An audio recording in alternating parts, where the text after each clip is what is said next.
வணக்கம். இந்தியாவோட சுதந்திர போராட்டத்துல எத்தனையோ முக்கியமான சம்பவங்கள் நடந்திருக்கு. ஆனா ஒரு சாதாரண நடைப்பயணம் ஒரு மிகப்பெரிய சாம்ராஜ்யத்தையே ஆட்டம் காண வச்சதுனா நம்புவீங்களா? ஆமாங்க, அதுதான் தண்டி யாத்திரை. அது எப்படி ஆரம்பிச்சது, எப்படி ஒரு பேரரசிய உலுக்கியதுன்னு தான் நாம இப்ப பார்க்க போறோம். இந்த கேள்விதான் ரொம்ப முக்கியம். எப்படி ஒரே ஒரு மனுஷனோட நடைப்பயணம் ஒரு மாபெரும் சாம்ராஜ்யத்தையே நடுங்க வச்சது? வாங்க இந்த வரலாற்று பயணத்துல இதுக்கான விடைய தேடலாம். சரி, கதை எங்கிருந்து ஆரம்பிக்குதுன்னா 1930 ஜனவரி மாசம். இந்தியா முழுக்கவே ஒரு விதமான பதட்டமான சூழல். பிரிட்டிஷ் ஆட்சிக்கு எதிரா மக்கள் மனசுல கோபம் பொதிஞ்சுகிட்டு இருந்த நேரம். அந்த சமயத்துல தான் ஒரு ரொம்ப சிம்பிளான கோரிக்கை பிரிட்டிஷ் அரசாங்கம் முன்னாடி வைக்கப்படுது. அப்படி என்னங்க பெரிய பிரச்சனைன்னு கேக்குறீங்களா? உப்பு. ஆமாங்க, நம்ம சமையலுக்கு பயன்படுத்துற சாதாரண உப்பு தான். யோசிச்சு பாருங்க, ஏழையா இருந்தாலும் சரி, பணக்காரரா இருந்தாலும் சரி, உப்பு இல்லாம ஒரு நாள் கூட ஓட்ட முடியாது. ஆனா பிரிட்டிஷ் அரசாங்கம் என்ன பண்ணுச்சு தெரியுமா? இந்தியர்கள் உப்பு தயாரிக்கவோ விற்கவோ கூடாதுன்னு சட்டம் போட்டது.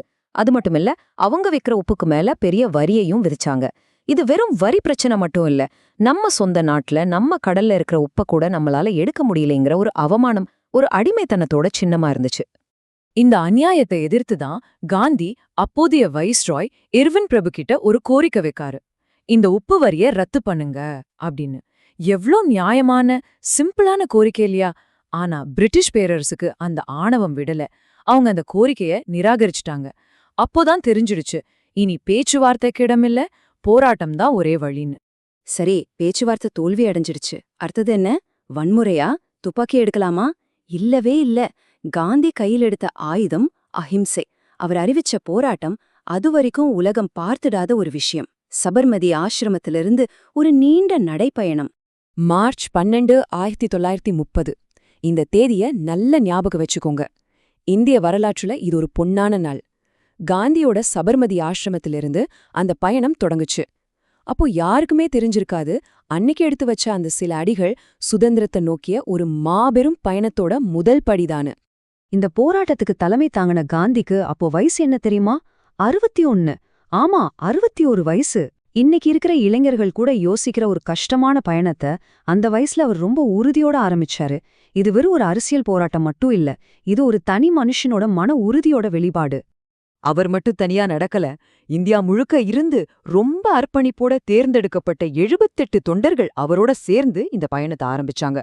வெறும் 78 பேரு தான். ஆனா ஒரு பேரரசையே எதிர்க்க புறப்பட்ட முதல் படை அவங்கதான். அவங்க நடக்க வேண்டிய தூரம் எவ்ளோ தெரியுமா? கிட்டத்தட்ட 241 மைல். அதாவது நம்ம ஊர் கணக்குல சொன்னா சுமார் 400 கிலோமீட்டர். சென்னையில இருந்து மதுரைக்கு நடந்து போற மாதிரி. யோசிச்சு பாருங்க, எவ்வளவு பெரிய உடல் ரீதியான சவால் அது. இந்த பிரம்மாண்டமான பயணத்தை முடிக்க அவங்களுக்கு 24 நாட்களாச்சு. ஒவ்வொரு நாளும் விடாம நடந்துகிட்டே இருந்தாங்க. உடம்பு சோர்ந்து போயிருக்கலாம், கால்கள் வலிச்சிருக்கலாம். ஆனா அவங்க மனசுல இருந்த உறுதி மட்டும் கொஞ்சம் கூட குறையல. அவங்க வெச்ச ஒவ்வொரு அடியும் சுதந்திரத்தை நோக்கிய ஒரு புதிய படியா அமைஞ்சது. அவங்க போக போக வழியில ஒரு அதிசயம் நடந்துச்சு. ஒவ்வொரு கிராமத்தை கடக்கும் போதும் மக்கள் கூட்டம் கூட்டமா வந்து அவங்களோட சேர்ந்துக்கிட்டாங்க. 78 பேரா ஆரம்பிச்ச அந்த பயணம் ஒரு கட்டத்துல ஆயிரக்கணக்கான பேர் கொண்ட ஒரு பெரிய மக்கள் வெள்ளமா மாறுச்சு. இது வெறும் நடைப்பயணம் இல்ல, ஒரு தேசமே தூக்கத்திலிருந்து விழிச்சு எழுந்த தருணம் அது. பாருங்க, மார்ச் 12ஆம் தேதி சபர்மதியில ஆரம்பிச்சு அந்த சின்ன தீப்பொறி 24 நாள் பயணத்துல போகிற வழியில எல்லாம் மக்கள் சேர சேர ஒரு பெரிய காட்டு தீ மாதிரி பரவுச்சு. கடைசியா ஏப்ரல் 5ஆம் தேதி சாயங்காலம் அந்த மக்கள் கடல் தண்டி கடற்கரைய அடைஞ்சது.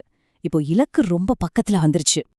24 நாட்கள் பயணம், 400 கிலோமீட்டர் தூரம், ஆயிரக்கணக்கான மக்கள். இவ்ளோ பெரிய முயற்சிக்கும் காரணம் அந்த ஒரு தருணம்தான். தண்டி கடற்கரையில ஒட்டுமொத்த இந்தியாவோட பார்வையும் அவங்க மேல பதிஞ்சிருந்தது. வரலாறு எழுதப்படுறதுக்காக காத்துக்கிட்டு இருந்துச்சு. ஏப்ரல் 6, 1930. அந்த வரலாற்று சிறப்புமிக்க காலை பொழுது. காந்தி என்ன செஞ்சாருன்னு நினைக்கிறீங்க? அவர் மெதுவா குனிஞ்சாரு. கடற்கரை மணல்ல இருந்து ஒரு கைப்பிடி உப்பு அள்ளுனாரு. அவ்வளவுதான். ரொம்ப சிம்பிளான ஒரு செயல். ஆனா அந்த ஒரு கைப்பிடி உப்பு பிரிட்டிஷ் சாம்ராஜ்யத்தோட சட்டத்தை உடைச்சு எரிஞ்சது. அது வெறும் உப்பில்ல, அது ஒரு தேசத்தோட சுதந்திர தாகம், ஒரு உரிமை பிரகடனம். ஒரு கைப்பிடி உப்பு ஒரு பேரரசையே ஆட்டம் காண வச்சிடுச்சு. இதுக்கு பிரிட்டிஷ் அரசாங்கத்தோட பதில் என்னவா இருந்துச்சு? வழக்கம் போல அடக்குமுறைதான். ஆனா இந்த முறை அவங்க நினைச்சதுக்கு நேர்மாறா ஒண்ணு நடந்துச்சு.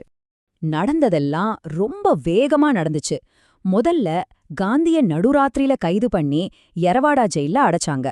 அவரை தொடர்ந்து நேரு மாதிரியான மற்ற பெரிய தலைவர்களையும் கைது செஞ்சாங்க. தலைவர்களை கைது பண்ணிட்டா போராட்டம் நின்னுடும்னு அரசாங்கம் நினைச்சுது. ஆனா அவங்க செஞ்சது ஒரு பெரிய தப்பு. தலைவர்களை ஜெயில்ல போட்டா போராட்டம் அடங்கிடும்னு நினைச்சாங்க. ஆனா நடந்தது என்னன்னா, அந்த போராட்ட நெருப்பு அணையறதுக்கு பதிலா நாடு முழுக்க ஒரு காட்டுத்தீ மாதிரி பரவ ஆரம்பிச்சது. ஒவ்வொரு கைது நடவடிக்கையும் ஆயிரக்கணக்கான புதிய போராட்ட வீரர்களை உருவாக்கிச்சு. சரி, வாங்க இந்த முக்கியமான விஷயங்களை ஒரு தடவை வேகமா பார்த்துடலாம். பயணம் ஆரம்பிச்சது மார்ச் 12, 1930ல சபர்மதி ஆசிரமத்திலிருந்து. அப்போ கூட இருந்தது 78 பேர். 24 நாள்ல 241 மைல் தூரம் நடந்தாங்க. சட்டத்தை உடைச்ச நாள் ஏப்ரல் 6, 1930. அதுக்கப்புறம் காந்தி யரவாடா சிறையில அடைக்கப்பட்டார். இதெல்லாம் வெறும் நம்பர்ஸ் இல்ல, ஒரு தேசத்தோட மன உறுதியோட சாட்சி. நாம ஆரம்பிச்ச அதே கேள்விக்கு மறுபடியும் வருவோம். எப்படி ஒரு ரொம்ப சிம்பிளான செயல், அதாவது ஒரு கைப்பிடி உப்பு, ஒரு சக்தி வாய்ந்த போராட்டத்தோட சின்னமா மாறுச்சு? இதுதான் தண்டி யாத்திரை நமக்கு கத்துக் கொடுக்கிற மிகப்பெரிய பாடம்.